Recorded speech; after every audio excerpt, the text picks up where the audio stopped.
Hola a todas y a todos. Arrancamos un nuevo episodio de Librísimo. Si os gusta el contenido y queréis ayudarnos a crecer, podéis suscribiros al canal, comentar y dejar vuestro me gusta. Y recordad que el programa está disponible en YouTube y también en formato podcast en iVoox. En esta ocasión damos la bienvenida a Fonda Lee, que viene a descubrirnos su nueva novela de fantasía, El cielo ilimitado, publicada por la editorial Hidra y con traducción del tristemente desaparecido Antonio Rivas Gorinkai. La canadiense Fonda Lee, cinturón negro en artes marciales, es la autora multipremiada de la saga Los huesos verdes, compuesta por las novelas Ciudad de Jade, Guerra de Jade y Legado de Jade, junto con la novela corta y precuela El tallador de Jade de Shannon Lee y la colección de relatos ESQUIRLAS de JADE. Concretamente, Ciudad de Jade ha sido traducida a 15 idiomas, incluida en la lista de los 100 mejores libros de fantasía de todos los tiempos de la revista Time, y está previsto que sea adaptada a la pequeña pantalla. También ha escrito varias novelas juveniles, Zero Boxer, la biología Exo y la biología El aliento del dragón, coescrita con Shannon Lee. Fonda ha ganado el World Fantasy Award, el Locus Award y en 6 ocasiones el Aurora Award, que es el Premio Nacional Canadiense de Ciencia Ficción y Fantasía, además de haber sido finalista en múltiples ocasiones a los premios Hugo y Nebula, entre otros. Poneos cómodos que enseguida comenzamos.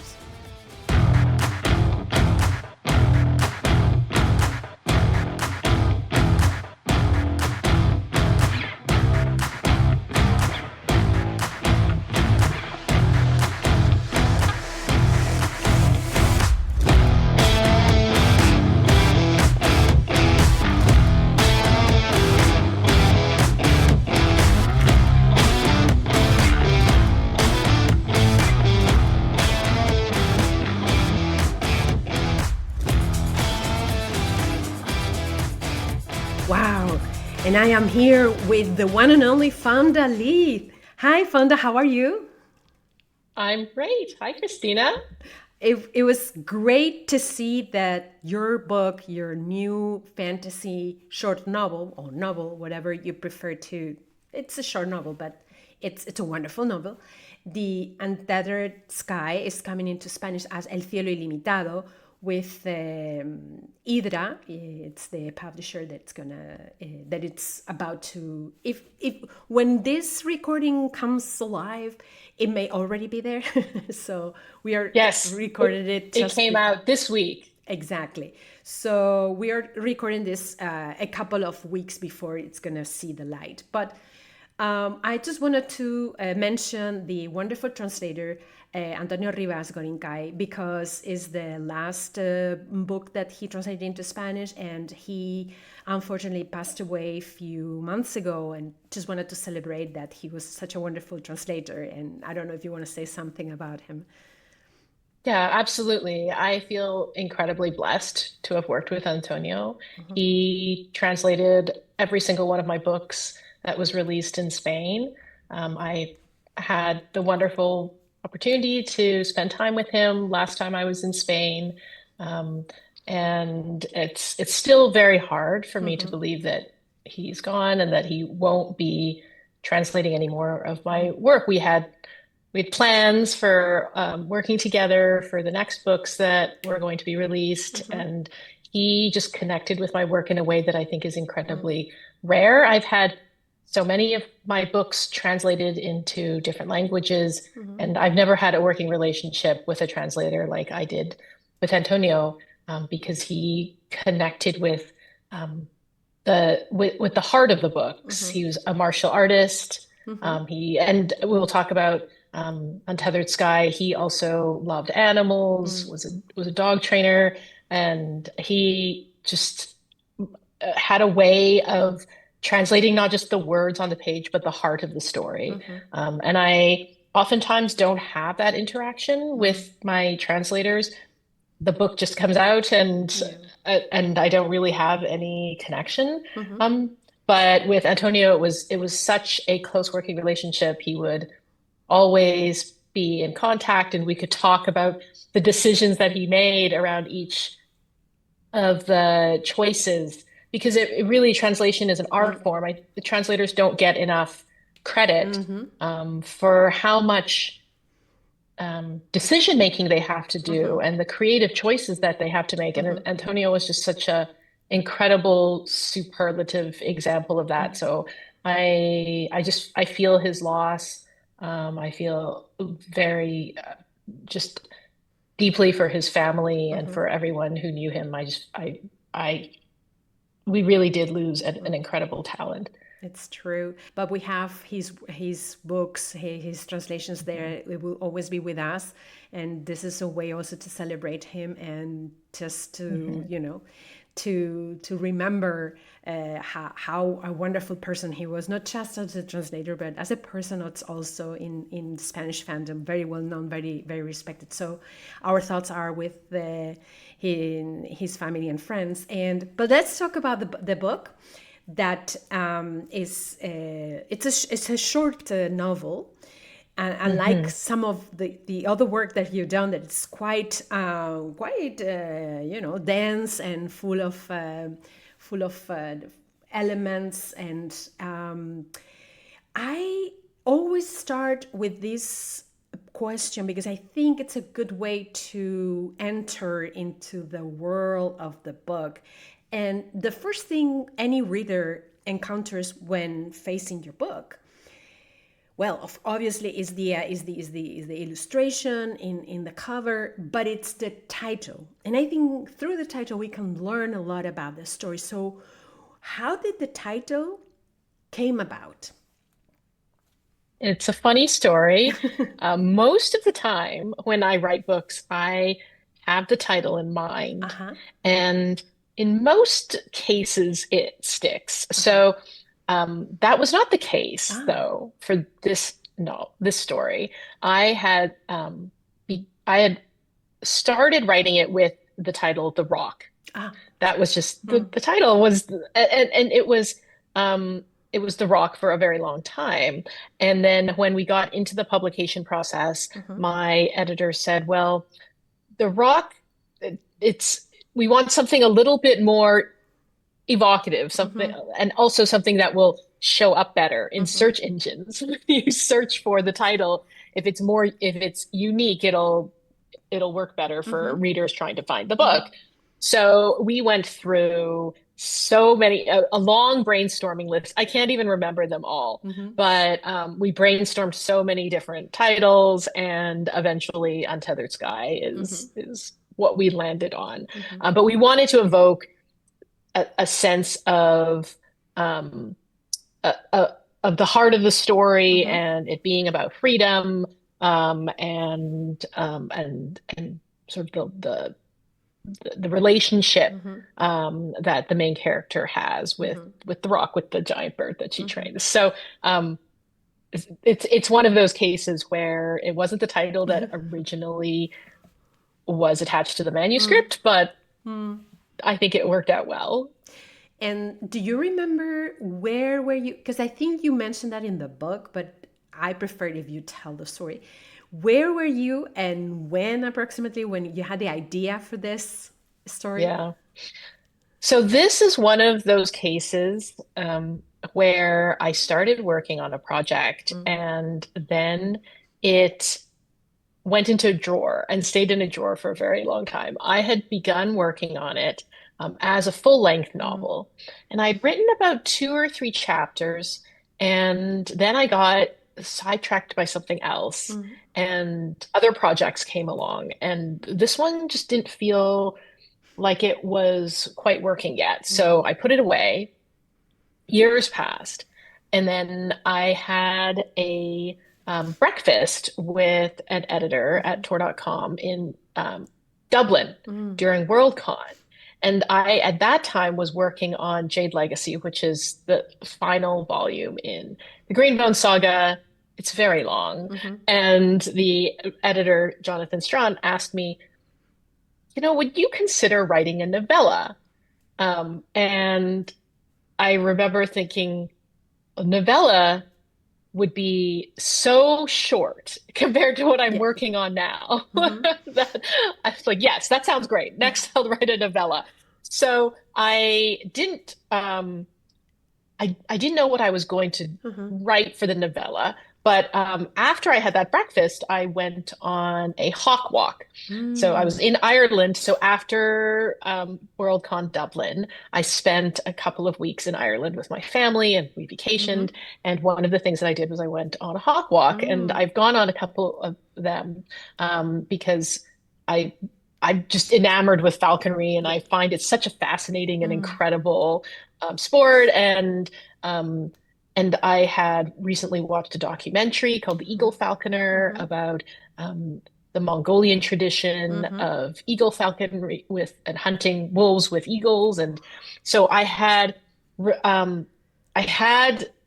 falconry on the brain, and I remembered this story that I had begun to write many years ago. And I thought, well, what if I went back to that and tried to reimagine it as a novella? So that's what I did. And once I reimagined it in that context, that it started to come together, it and that's how it took that form. So it ended up being a wonderful break because it was so different from the Greenbone saga that it stretched completely different storytelling muscles for me. And what you're talking about falconry, I can relate a lot because where I live, if any of you know, I live in the United Arab Emirates, and falconry it's an art form. It's part of the culture. It's a very important part of culture. It's very well respected and valued, and that made me think that this connection with this type of birds and the way we use them for hunting and for other things, it's kind of like it crosses different cultures.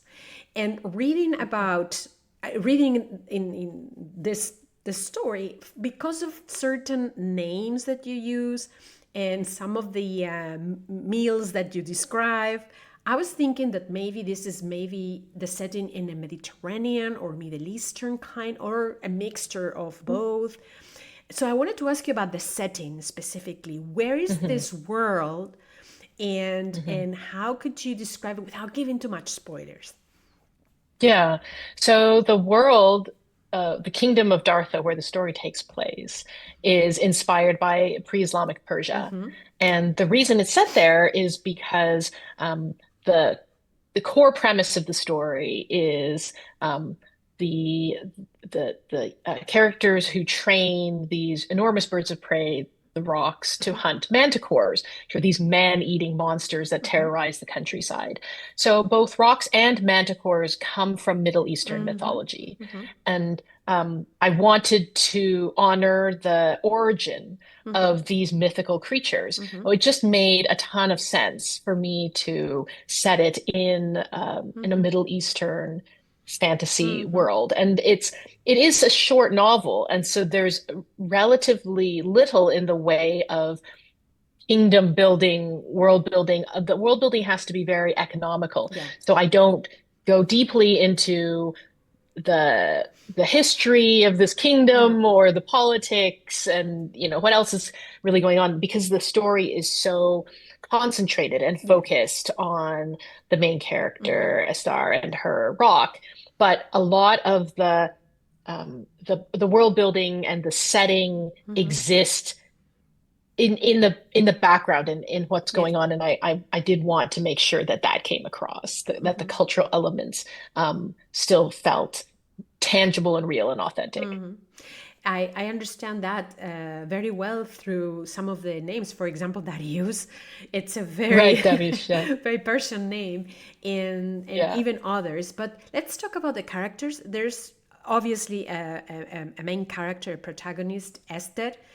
And I don't know how you say Esther or Esther, because we in Spanish we say Esther, but I think maybe Esther in the Anglo-Saxon world. Right. The anglicized version is Esther, but I fortunately had an audiobook narrator who got the pronunciation right, and said Esther. Esther. And then we have Zahra, and so I don't want. You already mentioned the rocks, which are those gigantic birds that are kind of like mythological creatures, and the manticores, and There is I love the way you start the book. You start the book already kind of like in the middle of the action, where this young girl kind of like gets paired with one of those animals, and that's how we go through the story, accompanying both of them, their relationship of this young girl with the rest of the trainers of these animals, how they go, how they train a recently acquired animal, how the fear that the other mythical creatures, the manticores, create within the community, and all the relationships between, their bosses, their peers, people coming from, the government, and the not the government, because it's a monarchy. It's from court. And without giving too much spoiler, I would like to know who is Esther and who is Zara. So Esther is the main character who's really struggling with a sense of both desire to resolve the trauma in her life. So her family was killed by a manticore, and only she and her father survived. So she takes her love of nature from her childhood and she channels it into wanting to train a rock to hunt these monsters. But in the course of the story, hunting the monsters is also kind of coming to grips with the grief that she suffered in her life, and also finding connection, not just to Zara, her rock, but also to other people, and to herself. So it's a very different type of story that I wrote, because the Greenbone Saga, for those of you who've read the Greenbone Saga, is very it has a large cast of characters. It's very complex. It has a lot of relationships between these different characters and the family, and this huge cast of characters, many points of view. And Untethered Sky is a very interior story. It's very much about the journey of this young woman who has this very personal relationship with this animal that she's training, but she also realizes that the relationship is one-sided, to the extent that she loves this creature, cares for it, trains the rock, but at the end of the day, it is a wild animal, and a very powerful, dangerous wild animal. So it can't fully reciprocate all the human emotion that she is putting into this relationship. And I really wanted this story to feel much more contemplative, more of an interior journey compared to the big epic fantasy that I had written before. And so there's another character that she's very close to, Darush, who is the other rock trainer in her life. And it's also about them finding each other, but through this very specific lifestyle that they have, because the trainers are somewhat isolated from society. They can't really live normal lives. They have to care for these giant creatures all the time. So he's really the only one who can understand her. And it's the bond that they also create gradually over the course of the story. When I was reading the book, few stories came to my mind, both from books and also from TV adaptations, and may not have anything to do at first. But I was thinking about Gladiator, because this community of people that are in contact with violence constantly, because hunting those creatures is a very violent endeavor, and it's very dangerous.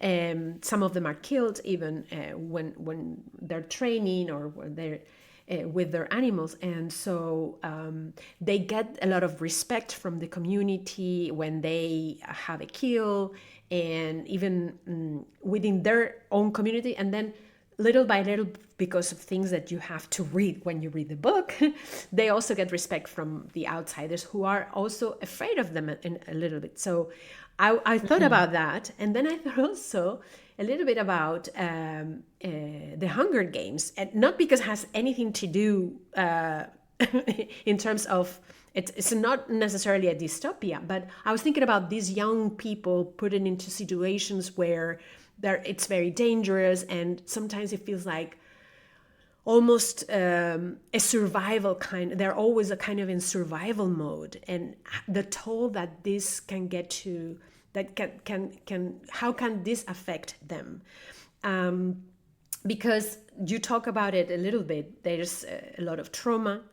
This Esther is dealing with trauma, is dealing with vengeance. This kind of or the feeling of do the right thing for her and her family, I think, and the desire to belong to somewhere also, and what I thought it was really ingenious from you is pairing with what it could be considered by any culture a monster. They're pairing young people with monsters. And how is it a relationship with a monster? And it's kind of like a contradiction in the sense that you're pairing with a monster to kill another monster. What makes you be, no? So I thought it was really very clever the way you navigate the story to show all that not in a very... it surprised me. It wasn't what I didn't have an expectations, but it wasn't obvious. It wasn't the obvious thing. And that's what I kind of like from the story, that it's not full of obvious things. It's something that, you go, oh, that's surprising. Oh, okay, I didn't expect that. And I wanted to know about this. You must have done make a lot of decisions in order to do that. I wanted to know why you wanted to portray this type of a story, and why in this manner. So most of my work is a combination of different things that I'm interested in or that I'm inspired by. So in the case of Untethered Sky, it was my nostalgia and my love for childhood wildlife stories. So when I was young, I really loved stories about young characters with animals in nature. So stories like My Side of the Mountain, Where the Red Fern Grows, Black Stallion. So I wanted to take inspiration from that genre and pair it with the science fiction fantasy genre of monster hunting. So I thought, well, why if I have like a childhood wildlife adventure, but made it bigger and more higher stakes, and set it in a fantasy world, what would it be? Well, it would have monsters. So that's kind of how those two genres collided. And of course, part of my motivation for writing is also just to be able to research things that I am fascinated by, and that I can use as an excuse to go spend a lot of time going down the rat hole of learning about something. And that was falconry, because I thought falconry was so incredibly fascinating and such a long history and cultural tradition, but is not something I will ever personally do. I don't have the lifestyle, the time, or the ability, inclination to become a falconer. So it's a way to live vicariously as well. And I was fortunate that once I started researching, I discovered within my circle of writers that I knew secondhand a few master falconers who could beta read my book and give me feedback and make sure that I was portraying it correctly. So that's kind of how it came together. The wildlife memoir, monster hunting and my interest in falconry, and they came together in this way. And as you know, I love to write stories with high action, with danger and violence, but this was a very different type than the martial arts, the one-on-one combat, the duels that I portrayed in the Greenbone Saga, for example, or any of my previous works. This was a danger that comes from nature, from the incredible power of things that are greater than us. And so that was it was also sort of a different angle, a way for me to do action in a different way.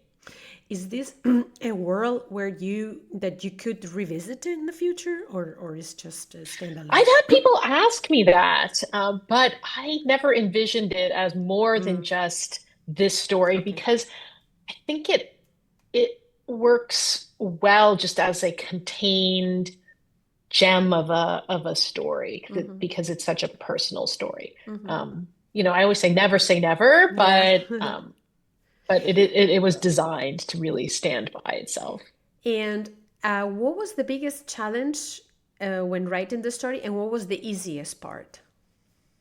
Well, the biggest challenge was writing it as a novella, as within a specific word count constraint. So for it to qualify as a novella for award ballots, it had to be under 40,000 words. And I don't usually write things that short. So it was a challenge for me to be so tight and so economical with the story, with the world building, and also to reimagine what I had initially conceived of as a novel, but to look at it in a completely blank slate, and to think of it in a different form as a shorter work. So that was probably the biggest challenge. Actually, I will say there was another challenge, which was writing in a pre-modern time. So even though I'm a fantasy writer, everything that I've written has been more modern eras. The Greenbone Saga obviously takes place in, even though it's not current day, it's 20th century, and there's cars and airplanes and televisions. So writing in a pre-modern setting was very different for me. And it necessitated historical research. And I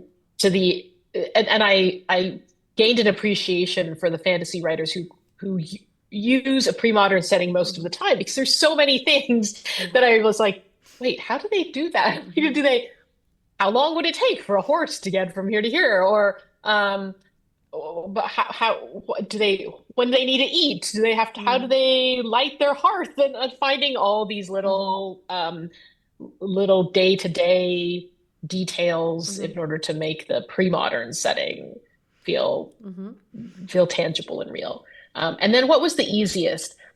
I think actually the surprisingly, the voice of Estar came relatively easily to me. So I don't normally work in first person. Most of my stories are written in third person. So I started writing it in third person, and then when I thought it wasn't quite working, and I rewrote the first chapter in first person, showed it to a couple of readers, and they all agreed it worked better in first person. Because, and of course it did, because it's a memoir, interior journey type of story. So the first person really worked well, but I was initially hesitant to do it because that's not my natural inclination, my preference. But once I started to do it, her voice came across very strongly to me.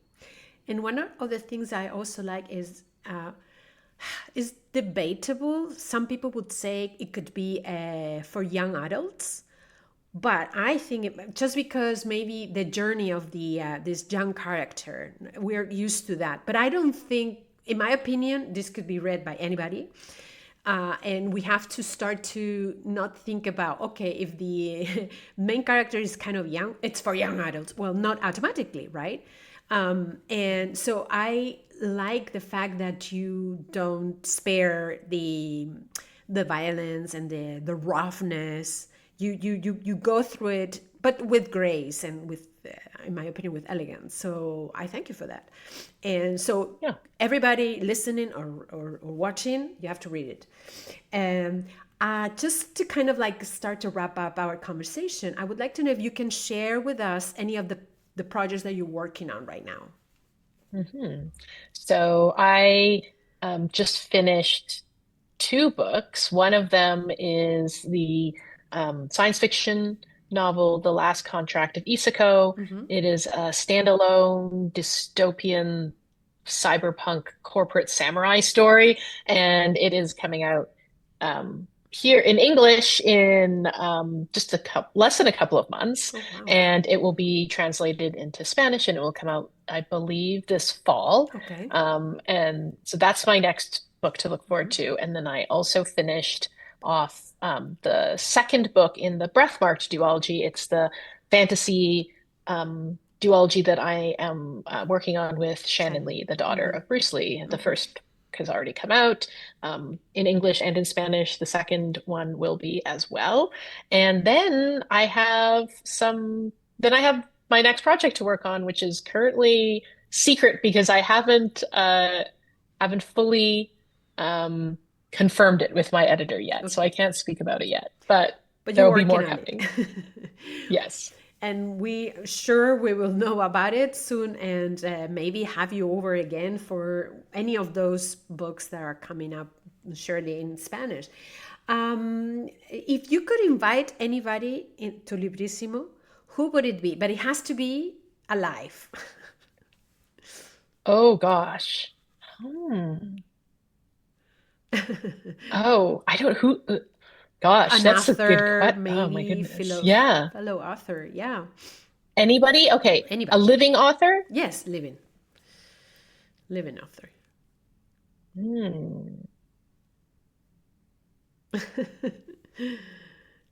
Gosh. It's tricky.